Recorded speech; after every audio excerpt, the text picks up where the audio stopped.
I speak a lot about the leaders of Iran.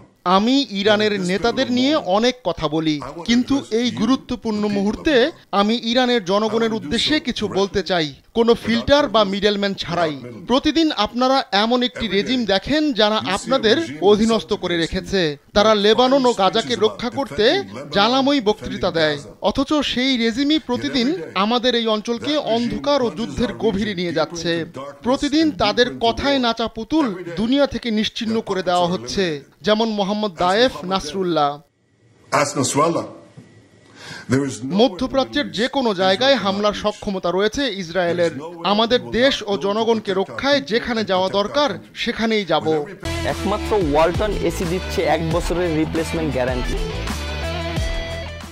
প্রতি মুহূর্তে পারস্যের মহান জনগণকে নরকের অতলে নিয়ে যাচ্ছে এই রেজিম। ইরানের অধিকাংশ মানুষই জানে এই রেজিম তাদের নিয়ে মোটেও ভাবে না। যদি তারা সত্যিই আপনাদের কথা ভাবতো তাহলে তারা মধ্যপ্রাচ্যে যুদ্ধ বাঁধিয়ে রাখতে কোটি কোটি টাকা খরচ করত না। এর পরিবর্তে তারা আপনাদের জীবনমান উন্নয়নের চেষ্টা করত। যখন ইরান সত্যিকার অর্থে মুক্ত হবে, যা মানুষের ভাবনার অনেক আগেই ঘটবে, কোনো কিছুই আর আগের মতো থাকবে না। আমাদের প্রাচীন ইহুদি ও পারস্য সম্প্রদায়ের মানুষ অবশেষে শান্তি খুঁজে পাবে। আমাদের দুই দেশ ইরান ও ইসরায়েল শান্তি খুঁজে পাবে।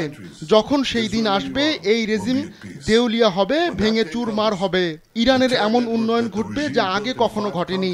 ইরানের বর্তমান সমাজে থাকা মেধার মাধ্যমেই বৈশ্বিক বিনিয়োগ, পর্যটনের ব্যাপক বিকাশ, প্রযুক্তির উদ্ভাবন ঘটবে। আমি জানি আপনারা হামাস ও হিজবুল্লাহর ধর্ষক ও খুনিদের সমর্থন করেন না, কিন্তু আপনাদের নেতারা করে। আপনাদের আরো ভালো কিছু পাওয়া উচিত। ইরানের জনগণের জানা উচিত ইসরায়েল আপনাদের পাশে আছে। সেই ভবিষ্যৎ হবে সমৃদ্ধি ও শান্তির। আহমদুল্লাহ শিকদার, কালবেলা ডেস্ক।